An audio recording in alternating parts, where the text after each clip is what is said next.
Now, this is what I want you to do. For all those who are not subscribers to the Shock of the Hour, I need you to email me at priestisaac27@gmail.com. Because for a limited time only, I will be offering, listen to this, 2 free weeks of the Shock of the Hour. So if you're not a subscriber to the Shock, of course you've listened to the Shock, but if you're not receiving the Shock of the Hour every evening in your inbox via the email, then you need to contact me and say, Priest Isaac, I would like to get the 2-week subscription. That is the free subscription for the Shock of the Hour.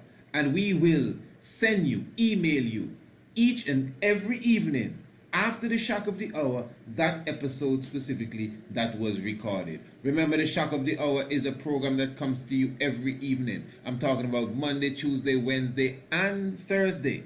And of course, as I said, after the program, you get the recording of the program in your inbox, in your email the next day. That is the Shock of the Hour. And of course, it is a monthly subscription of only $50 United States currency. But I am offering you for a limited time 2 weeks subscription, free of cost, for the Shock of the Hour. And of course, after the 2 strongs or 2 weeks as they call it is expired, it is up to you if you'd like to continue with the Shock of the Hour subscription. So, to get 2 whole strongs, 2 whole weeks specifically as they call it, of the Shock of the Hour free, no charge whatsoever, and you could full joy the nightly program that you ain't gonna hear on YouTube and you're not gonna get on Facebook, just definitely contact us, Priest Isaac, PRIESTISAAC 27@gmail.com. Blessed love.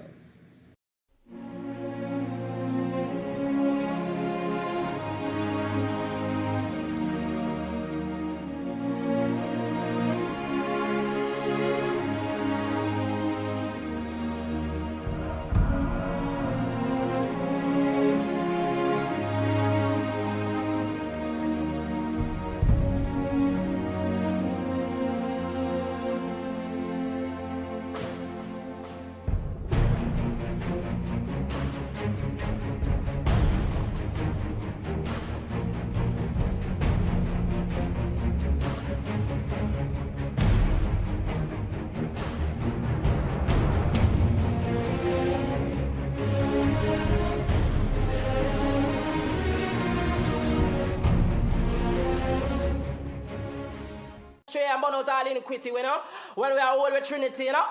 Yeah, man, see there? Give thanks and praise for life, you know, Selassie is alive. Yeah, man, the land of the priests. Burn out John the bass.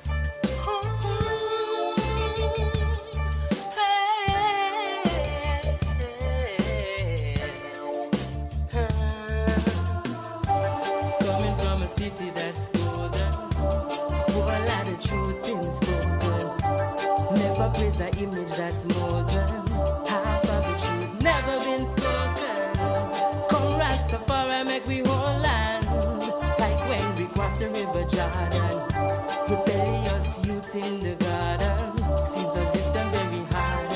They say the place, me rebirth, abolish slavery. 1 year after 1980, then take the chain from me foot and me hand and slavery. Then put it on we mind, that's why them never believe we. So they turn we in the merchants, in the prisoners, in the officers, lawyers, goldsmiths and teachers with false God. Every teeth and tongue shall confess, even the governor general. Oh, that man I feel marshal. Land of the priest. Every day we pray, every day we pray like Sunday. Land of the priest. Every day we pray like Saturday. Forward to the east.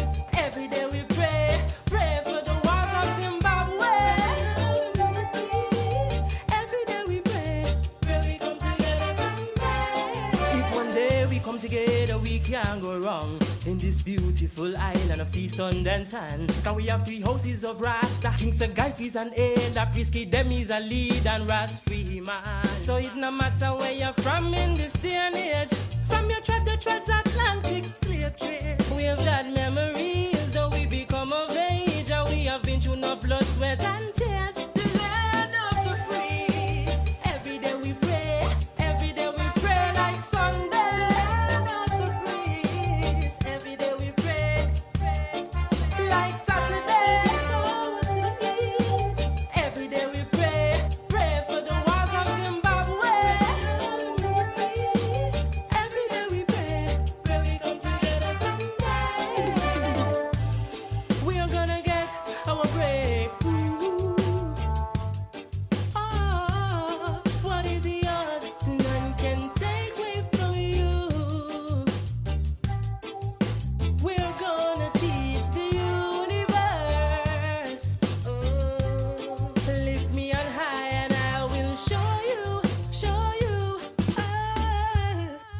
from a city that's golden. Whole lot of truth been spoken.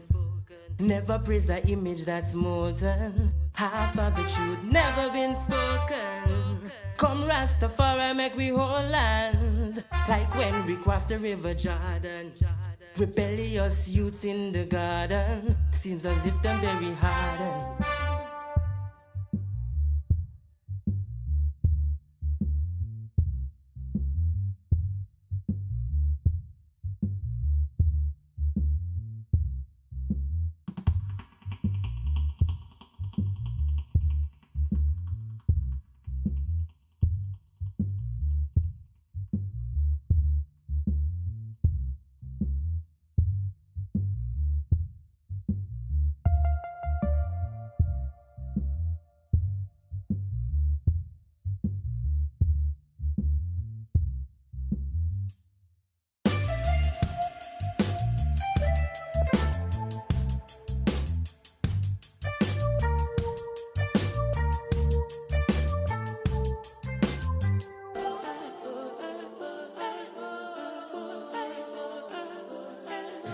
Blessed love to each and every one. Do give thanks to the life giver and the keeper of life. Welcome to the shock of the hour. Of course, you're in the tiger's nest. Honorable Priest Isaac here with you, glorifying Kadamawe Haile Selassie I. We have a wonderful program set for you. This evening, we're going to be talking about the Orisha. We're going to be talking about the Yoruba, the Ife. We'll be talking about Obatala and Ogun and Oshun, and we'll be getting into the spirits and the principle, the West African tradition, really the African tradition in general, black people tradition, and I'm sure you'll be inspired by such as we go into the depths of that this evening. But before we delve into that, we have the Honorable Prince Almase here with us, and we'll be going into some of the scientific facts of the day, getting some information, some knowledge, physics, chemistry, and whatever it is that the young warrior, the young Olmec has planned for us this evening. In fact, he will be telling us a bit about friction and I guess motion. So let me just say, blessed love, my Lord. Blessed love. Yes, I'm going to just turn it over to you. I know you said you're going to touch upon some important stuff for the people who are listening. So, you know, you're going to be giving them some information on friction and movement. Is that so? Yes. All right, my Lord. Well, take it away. Today's topic is about friction. But today's question is, why is it easier to pull a boat on the sea than on the beach? Now, before we delve into that, let me tell you what friction is. Friction is the opposite to the direction of motion. So, that's friction. And now, we are going to delve in. Now, if you try to pull a boat on the beach, it will be very hard because the sand particles are very rough. But the sea being a liquid forms a very smooth surface. If you pull the boat on the sea, it will be quite easy. This is because the sand generates more friction than the sea. The rougher, the more friction is caused, but the smoother, the less friction is caused. And that's really the end of our scientific fact of the day. Blessed Lord. Well, my Lord. Very short. Yeah, well, very wonderful. Give thanks for such information and such strength. Well, give thanks again. Well, Honorable Prince Almasi, I think that you may be saying it's short, but I think that the audience would definitely have to show a lot of appreciation and love for that, and they can definitely look forward for a lot more as it relates to the scientific fact of the day, the key Swahili word of the day, and of course, just the Tiger's next presentation and exactly what is going on. All right, my Lord, that was well done, man. I mean, wow. Yeah, you're right. I could have taken some more. But anyway, do give thanks for the life giver and the keeper of life. As I said this evening, we're going to go into the Orisha and the Yoruba philosophy as such. And I'm going to be presenting something for you taken from United Black America. United Black America, that is a group that is dealing with Pan-Africanism and ancient African spirituality tradition. They seem to have several programs or publications, educating the people internationally. So we're very thankful for that. We appreciate that, and you can search them out and research them again. That's United Black America. Did I say African? United Black America. That's the name they've branded themselves with, United Black America. I mean, I know some people may say, what kind of name is that? But that's the name they've branded themselves with, and I would encourage you to give them a little listen in general, seek them out and see exactly what they're promoting. They're right there on the internet. But I'm just going to take a little excerpt from one of their radio programs, highlighting the Orisha and the whole, Yoruba, West African tradition. Some people say the Ife tradition, and well, it's going to be helpful. Let us just follow along. As I said, this is the Mystic Vibration, the shock of the hour. Honorable Prince Isaac with you. Honorable Prince Almasi and the Honorable Princess Acacia Menon in the house as we go through. Now let's continue with the outline of the Orisha. Eshu. Eshu is known as the keeper of Ashe. Ashe is really difficult to translate into English. A rough translation is universal power or spiritual power. Ashe. The power to make things happen. Very similar to the Chinese concept of Qi, found in Taoism. The concept of Ki in Japanese Shintoism. So in Yoruba cosmology, Eshu is known as the custodian of Ashe. Eshu is also known as the messenger, but that is not his only function. He is also the translator. He translates the language of humans to nature and vice versa. The guardian of the crossroads. Eshu is responsible for choices we are given at the crossroads of our lives. These choices provide humans with free will. The trickster. Eshu brings confusion, calamity, and chaos to our lives, which is why he has been incorrectly identified with the devil. The Yoruba have no concept of the devil. Eshu helps you see the fault in making the wrong choices and seeks to help you develop Iwa with these choices. Eshu is also said to be the opener of the gate, the gatekeeper of the door to spiritual growth. The opening of that door allows you to confront your fears. Eshu is also the messenger of Olodumare and Orishas, as well as the messenger for human beings. Eshu inspects and takes all of our petitions, that is, offerings and sacrifices, to heaven. Eshu works closely with Orumila. Next is... Okay, before we go next now, you see, that alone is like a program by itself. That alone, that's a subject area by itself, just talking about Eshu. One of the things that the brother mentioned there that stuck with me is that whole concept of the Western world, the God and the devil concept. And let me explain why I'm saying this. Because a lot of us, we study the ancient traditions.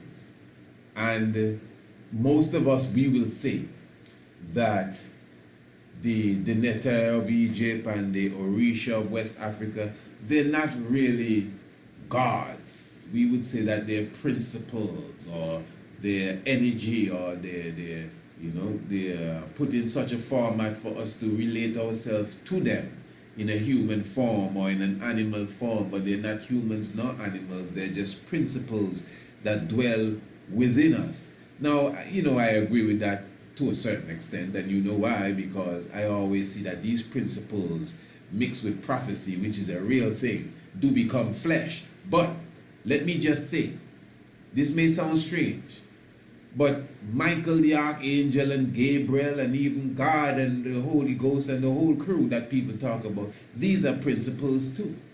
Because you must keep in mind that this was taken from the ancient African science, whether a person likes it or not.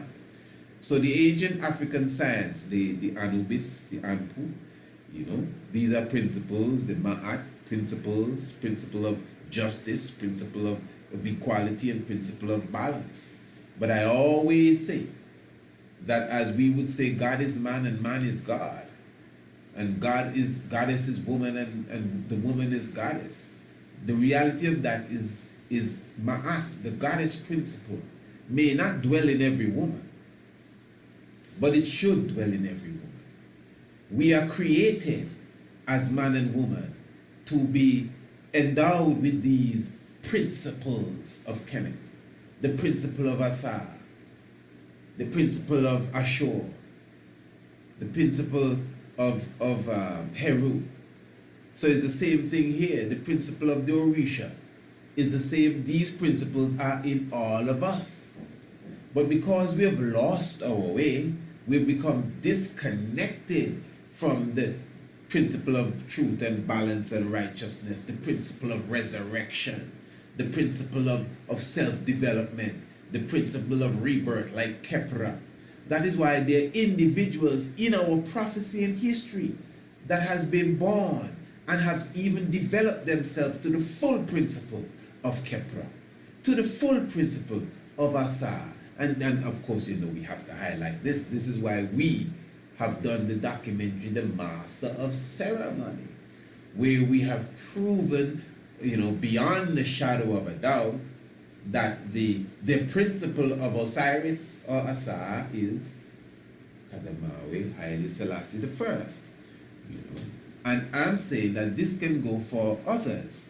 Anpu, the principle, Marcus Messiah Garvey, more than anyone else I could speak of, carries that full principle of Ampu, or the full principle of the Anubis. So again, the importance here now is to understand that yes, we're dealing with principles, but all of these principles can be us, can be ours. Most of us are not living up to any of these principles, and we all should be living up to all of these principles, and that is the reality. So I'm just saying now, for example, in Kemetic philosophy, some people say ancient Egypt, but I like what my good brother Emphanishi would say. There ain't no ancient Egypt.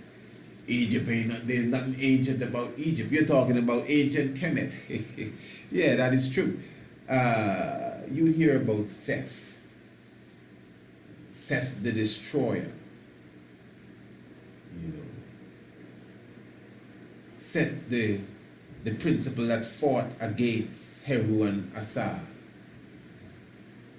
And in Western thinking, what happens is that when we look at that story of Seth and Heru and Asa, we tend to equate Seth with quote unquote the devil. All right. Now in the Orisha, if you notice the same thing here, what the brother said, you cannot compare this principle here with the regular devil talk that you see in Christianity. But one thing is important for us not to forget. I'm glad you said Christianity. You may say, you the one that said it. I know, that's how I talk, as if I'm talking to somebody. But I'm glad we mentioned Christianity, because when you read the Bible now, you see, it's a funny thing, if you notice, there are not only many different forms of Christianity that come out of the Bible, there are many different forms of philosophy that come out of the same Bible. They have all kind of people that read the Bible, and they have their own story. And that's for a reason. Because a lot of things the people say that the Bible don't say. Even within the Bible, there's scriptures that highlight what appears to be a oneness between God and the devil. And I do not care how dogmatic you may be in your thought and how religious you are, you cannot prove me wrong. And I'm not speaking of when God was having a meeting amongst the other gods and Satan came amongst them and he asked him, where were you coming from? And I've been roaming through and throughout the earth. Have you considered my servant Job? I'm not speaking of that. But that's a good point too. But that's not what I'm speaking of. In the book of Chronicles and in Kings, and listen, we have done a program on this that you can find on the YouTube as well, entitled, Is God the Devil? Some people blast us for that, like, how dare you? How dare you throw the stone at him? Throw the book at him? That's sick. It's sad when people react and they can't even, right in the Bible, it clearly shows you that God himself told David to go and number the people. And after David numbered the people, God was upset with David and asked David, well, listen, which one of the 3 punishments you want to choose? And then in another scripture, from the King to the Chronicles, and anyone that is Bible verse knows that Kings and Chronicles and some of the books of Samuel and everything are basically the story retold.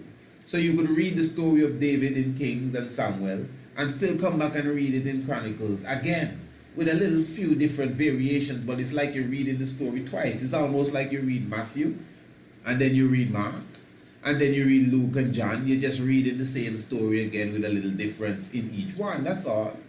So there's a story again of God asking David to go and number the people. It is very clear.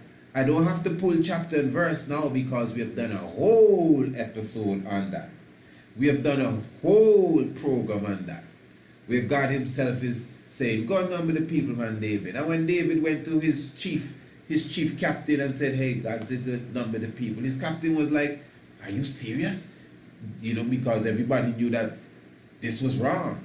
And then in the other book now, in Chronicles, it said that Satan, not God, it said that Satan tempted David to go and number the people. And then the same thing happened. God was wrath and angry because when God when God asked David to go and number the people, God was upset with David when he numbered the people. It's right there in Kings. As I said, you could go to our YouTube channel. This is not trying to prove nothing to no one. You know, that's the thing with me. I don't like to go out of my way to prove I'm right. I really don't. You may be surprised and say, you? Yeah, me, I don't. I just naturally like to reveal things, but I don't naturally like to prove it like I can prove it to you. But what I would say, I have already proven this, and I'm not going over it again because I'll take too much time. The point is, the Bible has a specific incident when David numbered the people. According to the scripture, it is the only thing David ever did. Well, according to the scripture, this is another thing. According to the scripture, David was a man after the heart of God who did nothing in the sight of God that was displeasing, except when he sent the man into the, I think it's Uriah, into the front of the battle to get killed so that he could take his wife Bathsheba, you know. And when he said that, when the Bible says that, I said, but what about the time when David numbered the people? Because when David numbered the people, the Almighty was wrath with him. You know, wrath, I mean, the judgment came down heavy on Israel because David numbered the people. And it is God that told him to number the people in the book of Kings. But in the book of Chronicles, it says that Satan moved against David to number the people. Satan, you know, said, go and number the people. It's right there. We've covered it. So now, I'm just saying, and the point I'm making, listen to my point. No one can explain, well, you can, but if you're going to try to explain it religiously, there's no explanation for it. The point is we're dealing with allegory here. That's my point. Because if one book is telling you God told David to number the people and he vexed with him after he did it, and then the next book says Satan said, hey, go and number the people, and he went and numbered the people and God vexed with him after he did it. Well, let's make up our mind. Who told David to number the people? Was it God or was it the devil? Was it God or was it Satan? And then Satan and the devil ain't necessarily the same person. According to Revelation, Revelation says Satan and the devil. This is very, very key. So this is why you would see in Kemet, you would see the drawing or the glyph of Heru. You see the drawing of the glyph with Heru, with the head of Seth on one body. So the one body, you know what I mean, legs and arms and everything, with the head of Heru, and the head of Seth. Interesting. Two heads coming out of that one body. The head of what we call the Christ figure, and the head that represents the what people call the devil figure. Negative and positive. But listen to me good. I want you to follow it good. But in our ancient African tradition, as the brother just said, there was no rule or even no expression or no language to talk about no devil, as we call devil, because the devil vibes is actually in us, just as the God vibes is in us. But you see, as the Bible says again, God created both good and evil. Didn't he say that? God created both good and evil. I always found this very interesting, that when God cast Satan out of the heavens, he cast out 1/3 of the angels with him. I said, what? Wait. So all these angels in heaven, anytime you see any picture of heaven, it's countless of angels. You see they're flying all in the cloud and in the sunlight, and some of them kneeling down. You cannot count the amount of angels you see when you open the Christian magazine. A heap of people flying. And you mean to tell me things were so bad in heaven that God had to eliminate 1/3 of them, 33%, 0.3333% of the holy people in heaven get kicked out? That don't sound like that's some serious thing going on in heaven there. That didn't sound too heavenly. And not just people kicked out, people who were kicked out to the bottomless pit to become the deceivers of the world. Satan, the worst thing around, the devil, the serpent.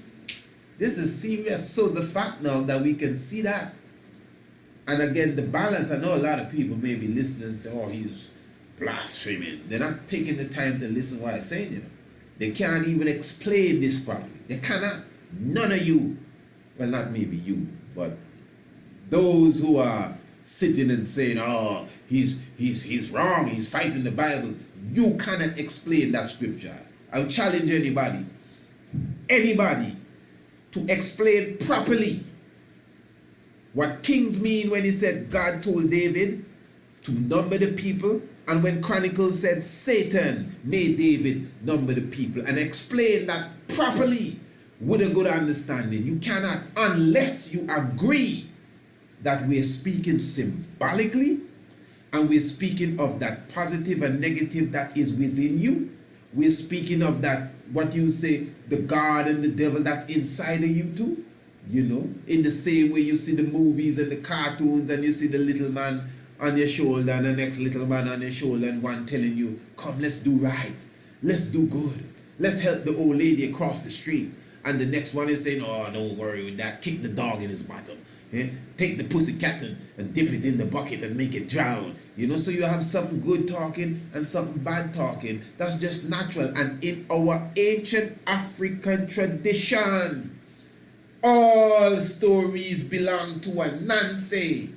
So this is how we expressed these history and prophecy and the allegory of creation was seen in the pata and in the canoe, and the rebirth within the Kepra and the Orisha and the Oshun and the Ogun, and in these different stories that people have brought down into this third dimension and have made nursery rhymes and have made movies and have made cartoon characters off of our ancient tradition. So that's why you have Snow White and Rose Red or Red Rose, and you have the Cinderella, and you have certain stories. Before Walt Disney, you have certain stories that when you read the stories, you see, man, this is very similar to the ancient stories. That concept of the twins, giving birth to the twins, the Gemini, and Jacob and Esau, the twin scions, is very, very high. And Christ and the twin Thomas, and Red Rose and what's her name again, Snow White, they're twins as well. And the damsel being raped by the divine God, and getting twins and have to kill a goat and cover the goat skin, the child with the goat skin, or get 2 goats and 2 goats paid for the ransom of the child. You can find these stories just going around in a circle from the ancient time to the modern time, and they have always been symbolic. But some of us, we choose to take some of them and put reality to them. And I will say that there is reality to them, but not in the form that you think. He is also the translator. He translates the language of humans to nature and vice versa. The guardian of the crossroads. Eshu is responsible for choices we are given at the crossroads of our lives. These choices provide humans with free will. The trickster. Eshu brings confusion, calamity, and chaos to our lives, which is why he has been incorrectly identified with the devil. The Yoruba have no concept of the devil. Eshu helps you see the fault in making the wrong choices and seeks to help you develop Iwa with these choices. Eshu is also said to be the opener of the gate, the gatekeeper of the door to spiritual growth. The opening of that door allows you to confront your fears.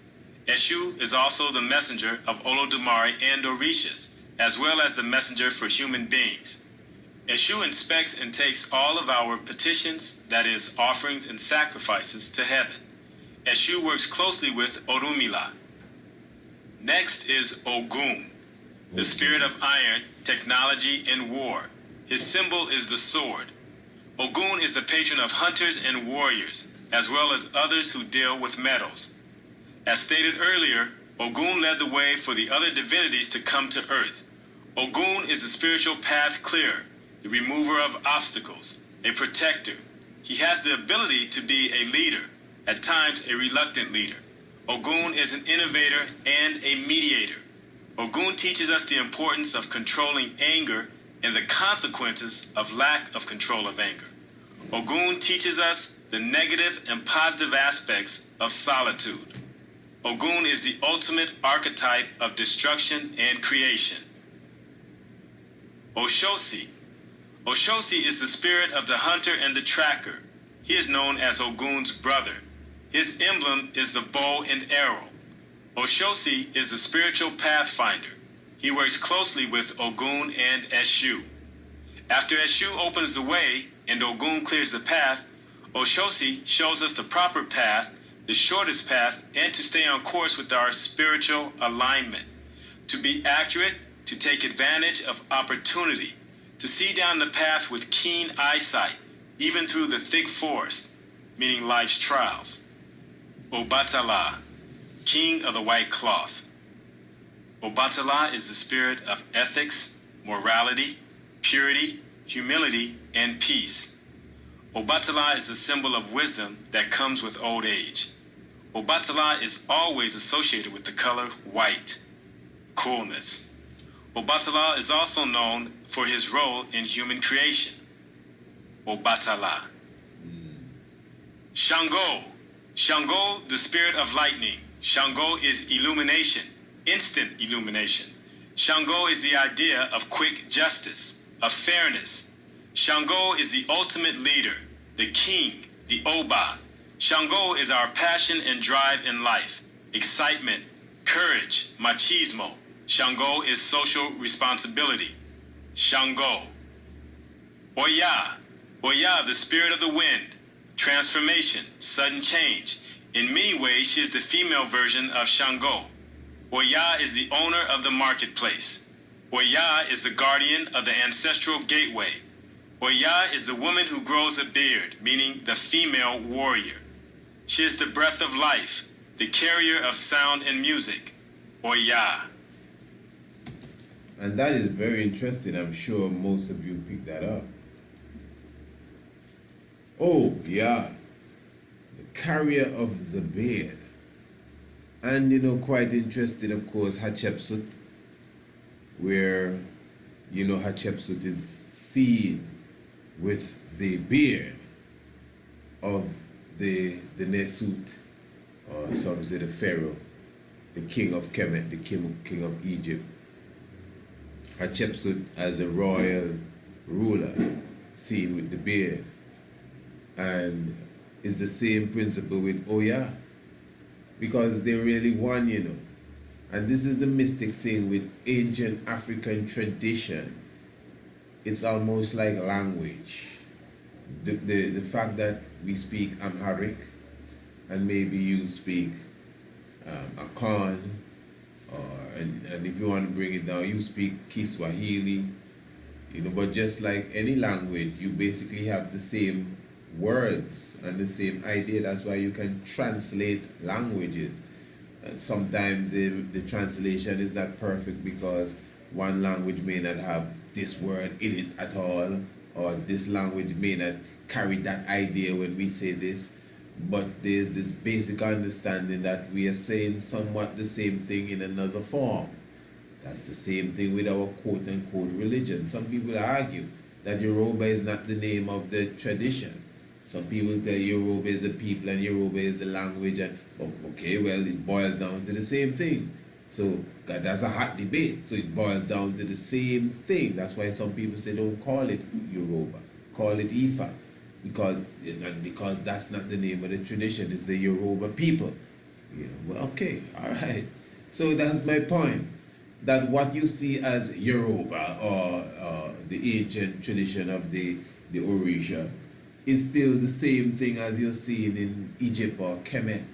The Neter is the same tradition in a different form. Hatshepsut, who considered herself the daughter of Amun, the god Amun, she is seen again with that beard, you know, remind me of my baby eye, that tradition of the ruler woman. Oh yeah, oh yeah, yeah man, that's exactly what's taking place. Mystic vibration, Shaka the hour. Yemoja. Yemoja is the ultimate mother, the mother of all Orisha, known as Big Breast, mother of the waters. Yemoja is the messenger of the deep ocean. Yemoja is the strong mother. Yemoja, so we are in the feminine here, no? Yemoja, the strong mother, the woman with the big breasts. Yemoja, you know. I wonder if the ancient Africans knew that there was no J in Hebrew. How dare they say in Yemoja? You know me. You know how it is. You know, we're not followers. We just spoke about Oya, and now we're speaking about Yemoja. The people question me. I'm sure you've seen the comment. Oh, why you keep saying Jah Rastafari? There was no J. I say, okay, this must be somebody who's listening for the first time. I guess he or she needs to go and listen some programs down the line that we have done already, where we show you we are not followers. We don't follow every little thing everybody say. You know what I mean? I hear people use that line all the time. You know what I mean? White people's pineal gland is calcified. What does that mean? Well, I'm not sure. I read it. Come on, take your time. Take your time. Yeah. So the J, obviously the J sound is being used there. And how mystic you see the Ja, and you still see the Ya. What they fighting for? Don't mix me up in your confusion, man. She is abundance. Oh. Yemoja assures us that children never go hungry. Never. Yemoja is the healing mother. Never go. Yemoja is comfort, Yes, sir. security, nurturing. Oshun. Oh, that's nice. Oshun is the spirit of the river. Yes, sir. Sweet water, love, beauty, Tell me about it. sensuality. Oshun is cool water. She is grace, the protector of children, the giver of children, representing fertility, the giver of wealth. Oshun civilizes the uncivilized. She tames the beast, the leader of powerful women, Yes, sir. the diviner, the healer. Oshun is the reflector. Note, man. So it's like the note is like the segment, you know. If you notice now, even within like the terminology Oshun, because Oshun now, she is the water, she's the rivers. Her color being yellow as well, eh? You don't know that's my favorite color, yellow. And well, it's a favorite, but I love the yellow, you know that. and the Oshun. It's obvious the term Oshun and ocean. It's obvious. So the ocean being that the water, the earth is 70-80% water, and that the vast majority of that 3% of the water is fresh water. And that's the rivers and lakes, etc., etc. But the rest of that is salt, seawater you're dealing with.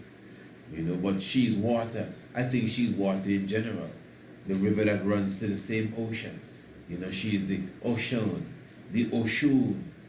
The ocean herself, the mother, the Naunet, the Nun, wherein water comes out. So, in all respect, when it comes to the Orisha tradition, it has a different connection. I think it's because, there has been a stronger disconnect, a more longer disconnect between us and ancient Kemet than between us and the Orisha.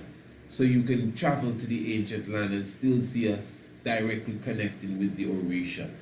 There's always that strong vibration, even down here in the West Indies. People say, oh, you're practicing Obia. Yeah, that's a big thing around here for those who do not know. Obia, they call it Obia. But as Priest Zevi told us, Obeya. You see, Obeya, oh yeah, Obeya.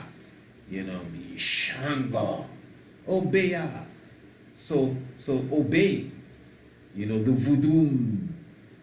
Now, voodoo, and they make us hate voodoo. They make us despise voodoo. Haiti. They make us Haiti. When the name is not even no hate nobody, the name is Haiti. And they hate Haiti so much that they not only vilify voodoo, but they vilify the people, the strong, rebellious, courageous people of Haiti. Talking about Haiti. We love E. What's wrong with you? And then now, Obia now, but the Obia thing serious then. I'm not asking you. I'm telling you what I know. I'm telling you what I've seen with my very eyes. Around here, the little spell working and the sprinkling of the dust and this and that, and you get some strong stories around here, man, about people turning into animal, especially in Dominica and St. Lucia. You hear man turning into horse, and I've had my experience. I can tell you straight off the bat, I never seen nobody turn into animal. That ain't my experience. If you seen it, trust me, I ain't gonna doubt you. I ain't gonna, if you say you see, you gotta know what you see. And the reason why when people come with these way out stories, right?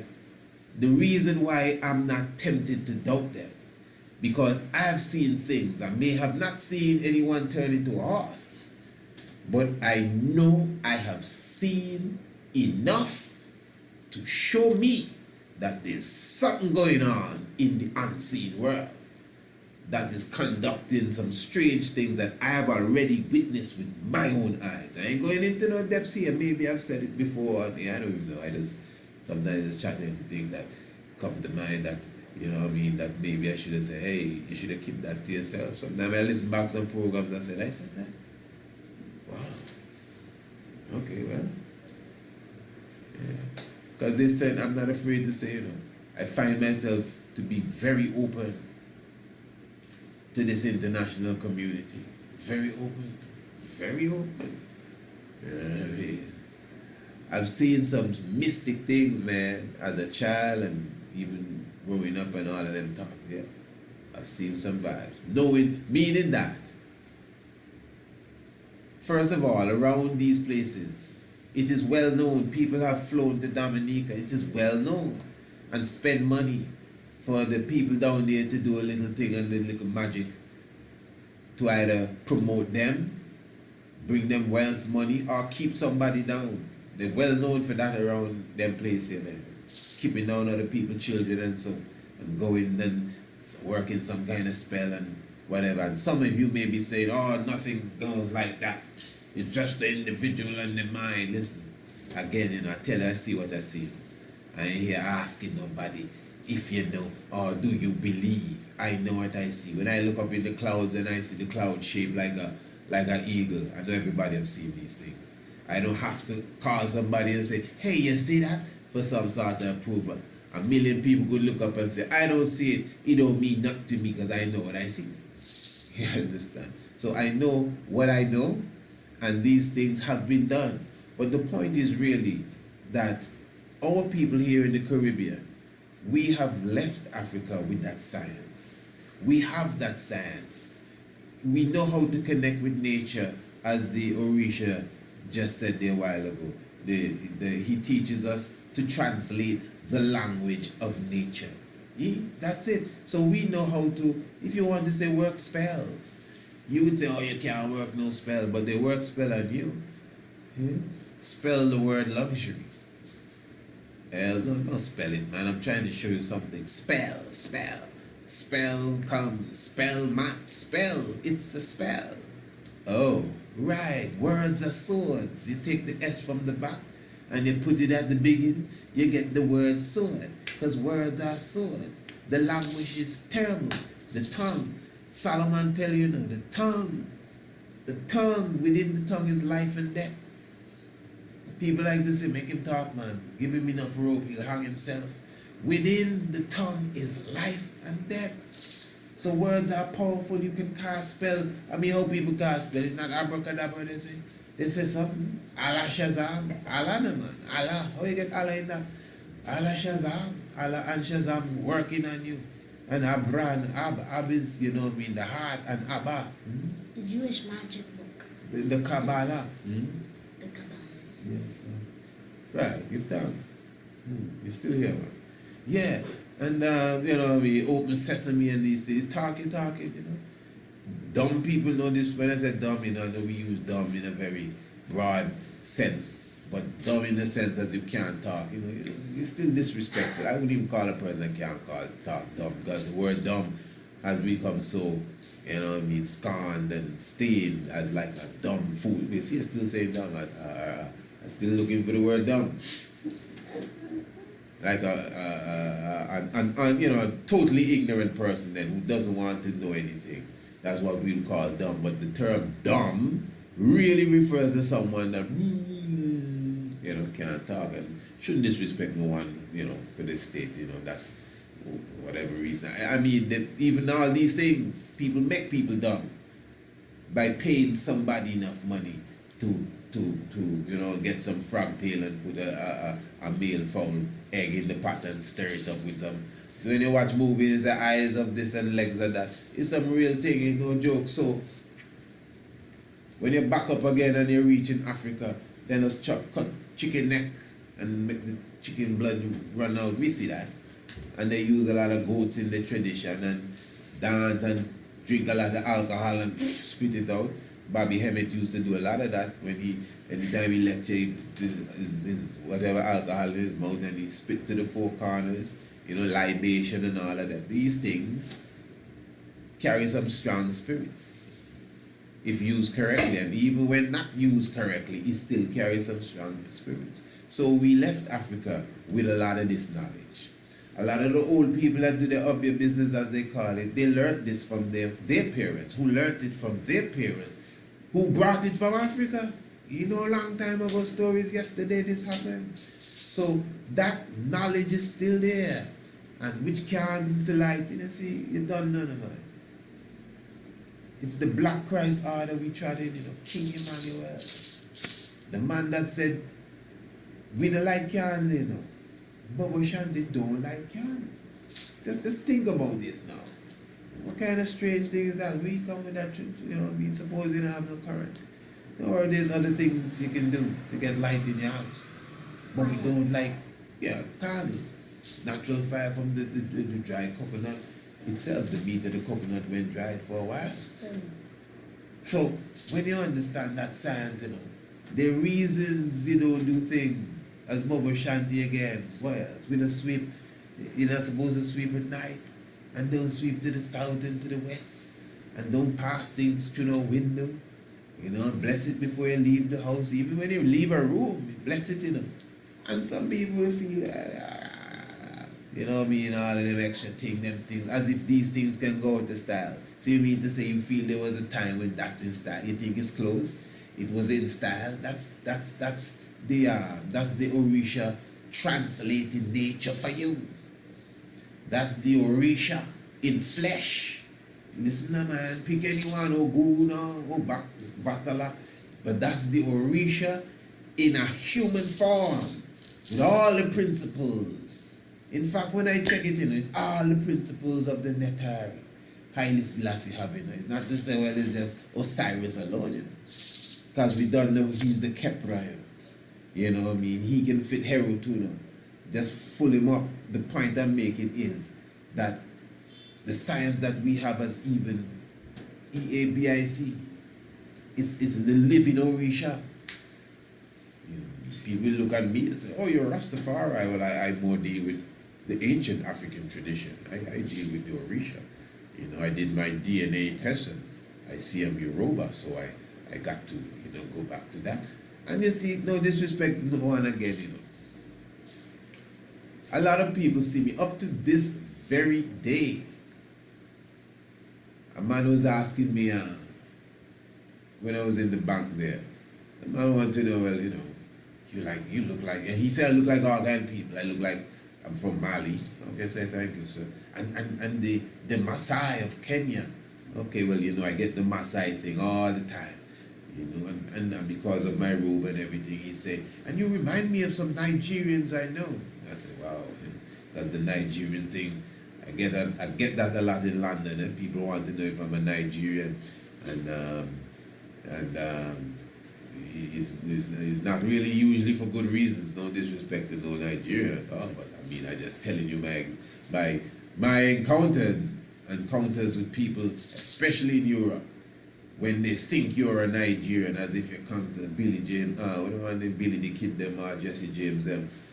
That means they're gonna rob them, you know. But anyway, Kenya, the Mau, not the Mau, who would you say? The Maasai. People have me as a Maasai. Well, you don't know, man, it's Maasai, you know. And all the Maasai and all, you know, the Messiah and give thanks for, you know, being the old man daddy, you know, Maasai himself, you know. So it is a spirit that works with me and the Maasai, and they say tall and Watusi and all kind of things. But I'm saying, let's just say I am a Maasai. Say I am a Maasai and I do my traditional thing and say, yeah, man, it's a Maasai, man. Yeah, man, Asante Sana. Yeah, Kiswahili, and yeah. Now, I'm just saying, the Maasai have certain tradition that I would never do. You can't tell me, because I hear people with that argument, you know, saying we should burn religion and burn this and burn that. What we should do is check back our DNA, and whoever we link back with, that should be the tradition. Because some people tell you, oh, you're not Kemetic. Why are you following the Kemetic tradition? We follow our tradition. So you go back and I'm a what you call them people from Nigeria, Ibu. So they say you're Ibu. If you're Fanti, whatever. But I'm saying, suppose I am Maasai. And I just can't be Maasai. I mean, right now in them day and age, you're all kind of different people. But you could be Maasai, still be Olmec, and still be a bit of something, isn't it? That's true. You know, your mother's side of the family and her mother's side of the family is obvious. There's some Olmec link coming from there. You know, obviously, I mean, it's obvious. You know, and that's not just your mother's side, you know, that's your mother's side, not necessarily your mother's father's side. And your mother's father's side, he himself, that's the next thing altogether. He's like an Idi Amin looking fella there. So that's the thing that ain't got nothing to do with me. I have to check my father's side and my mother's side and their mother and father, and then that still come back to you again. So even if I'm Maasai, I'm sure I'm somebody else and somebody else and somebody else. You know, so the point I'm making is, even if I'm Maasai, I would never be drinking no cattle blood and no cattle milk. You see how the man just dig the cattle in the neck, when you see the blood run out, the cattle, they say, because they have the technique. They know exactly where to hit the cow. And the blood runs out. And they get some milk and mix that up. They drink that like nothing. You know what I mean? And they eat more flesh than I couldn't be no Maasai. If I'm a Maasai, I definitely ain't going to back to no Maasai tradition. You know what I mean? If I was a woman, I ain't busting my lip open and putting in no lip plate neither. No way. But I would honor and respect the tradition, you know. That's what they do, and give thanks, because there's a science there. Remember we do the program on the 10th of December, you know. So as man skinning and they can skin all they want. King Emmanuel himself, from my point of view, expressed some ancient voodoo tradition on the 10th of December 1993, and I'd like someone else to explain it properly if they don't think that's what it is. You understand? He's referred to as a Obia man, you know. So yeah, the Oshun and the Agun, that's him there. The Obatala ripping up and doing what he's doing there in the order. That is why our order is a sacred order. You know what I mean? And colors and all these things, it's a science. I think it's a circus. It's a science. You understand? You were saying? No, Oshun, Ogun, Nana Tigre.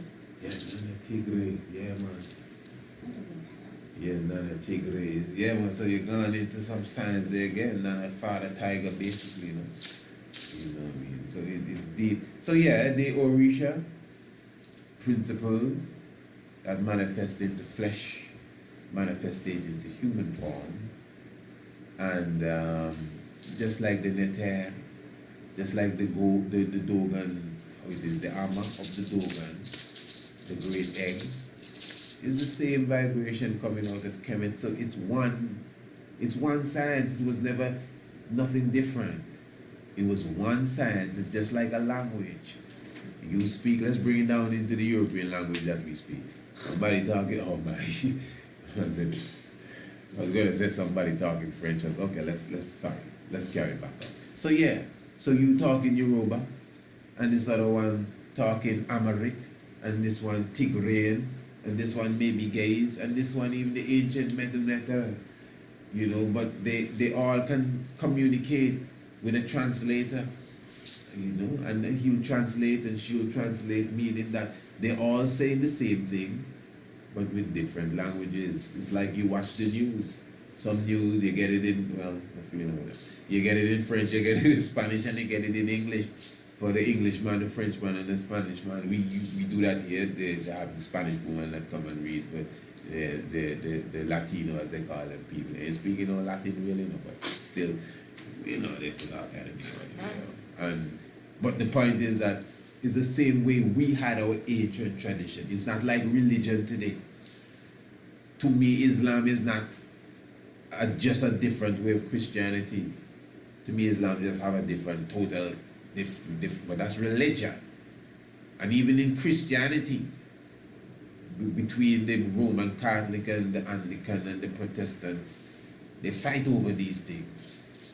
But I'm saying in the ancient African tradition, these key traditions that we know of, at least those that I've looked into, although they appear different, they're the same thing, just a different language. It's like word. It's not religion. It's like a language, a way of expression, a culture. Because Anansi, all stories belong to Anansi.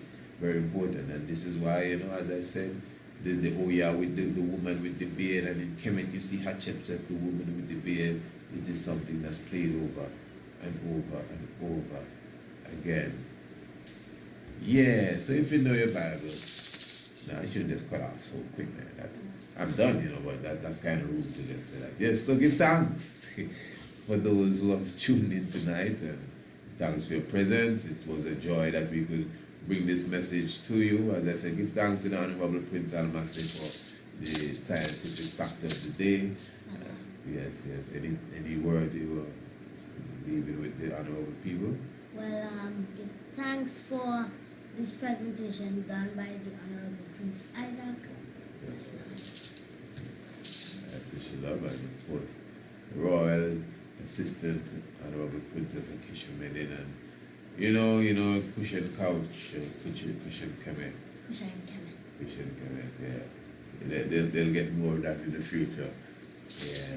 So, if you know your Bible and you do not know your history, the knowledge of your Bible will become a mystery. So if you have not subscribed, even to the Shock of the Hour, I don't know what's going on, you should definitely subscribe to the Shock of the Hour. And we have a very important program upcoming, but we'll tell the people more about that in the future. Yeah, it takes some realize to realize. The real lies. Yeah, I got that right. That are amongst us. Give thanks, Holy Manuel Eyes. Alright, come and let me tell you what Rastafari done for me. Rastafari wash my goodie, cleanse my soul, pardon me and judge. Now this is what I want you to do. For all those who are not subscribers to the Shock of the Hour, I need you to email me at priestisaac27@gmail.com, because for a limited time only, I will be offering, listen to this, 2 free weeks of the Shock of the Hour. So if you're not a subscriber to the Shock, of course you've listened to the Shock, but if you're not receiving the Shock of the Hour every evening in your inbox via the email, then you need to contact me and say, Priest Isaac, I would like to get the 2-week subscription. That is the free subscription for the Shock of the Hour. And we will send you, email you, each and every evening after the Shock of the Hour, that episode specifically that was recorded. Remember, the Shock of the Hour is a program that comes to you every evening. I'm talking about Monday, Tuesday, Wednesday, and Thursday.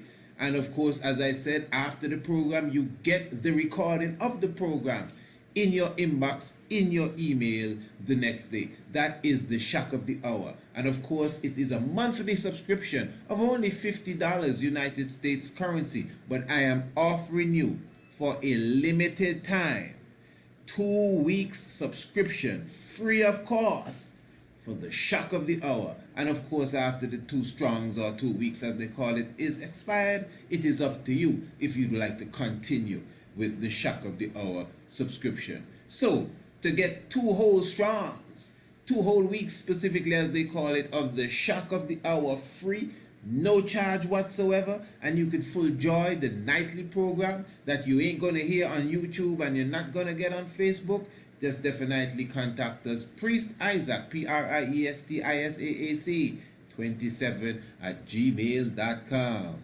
Blessed love. Blessed love to everyone. Let me ask you a question now. Do you have a copy of our digital electronic book, The True Biblical Land of Israel? Now, if you do not have a copy of The True Biblical Land of Israel, to get a copy of The True Biblical Land of Israel, all you have to do is email us, priestisaac27@gmail.com. This is the book that was once a theological paper. This is the book that we have issued the challenge on. That challenge being, if anyone can dispute and refute our facts, that according to the biblical description, the geography of the Bible, according to the information coming out of that specific book, the biblical land of Israel, again, described in the Bible, is Africa plus Arabia.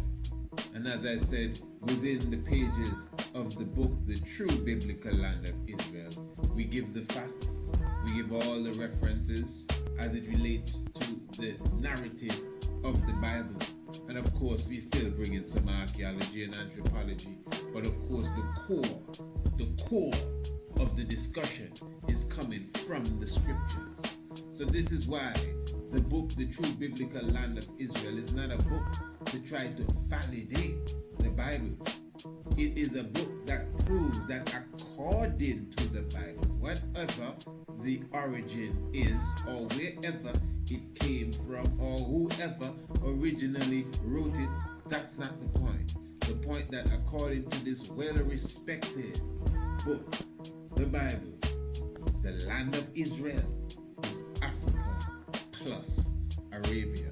So as I said, our ebook, all you have to do is email us and we ship it to you through the email. You find it in your inbox right away. And of course, your payments can be made right away as well, as we utilize the PayPal, and the PayPal is the same as our email, priestisaac27@gmail.com. And let me just say as well, for a very limited time, and we'll tell you when the time has met its limit, we will be offering the book Anu, Ancient and Modern, with the biblical land of Israel. Listen to me good. So when you buy or purchase the biblical land of Israel, we would give you a free copy of the book Anu. Now the value of both is $20 each, United States currency.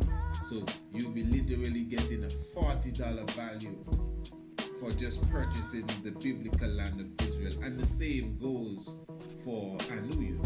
When you purchase the book Anu, Ancient and Modern, we will give you a free copy of the true biblical land of Israel. And listen to me, I'm not done yet. And when you purchase them both, you would get a free copy again. When you purchase them both now, you're buying the two of them, we give you a free copy of The Night of the Black Tiger, which is not a book, at least it's not in book form as yet, but it is our more recent DVD video documentary, The Night of the Black Tiger, the divinity of Marcus, Messiah Garvey. And I can go on and on because, you know, we have so many other things to offer. And the point really is, once you shop with us, we always have some gift to give you. That's really the point. So as I said, the true biblical land of Israel. As I said, this is the book that is the challenge that has gone out, where we have just one university at the moment that has even responded to the challenge. So that means that there must be something in the book that cannot be denied. You need to get your copy of the book. And as I said, payments can be made through the PayPal as well. So I'm looking forward to hearing from you. Blessed love.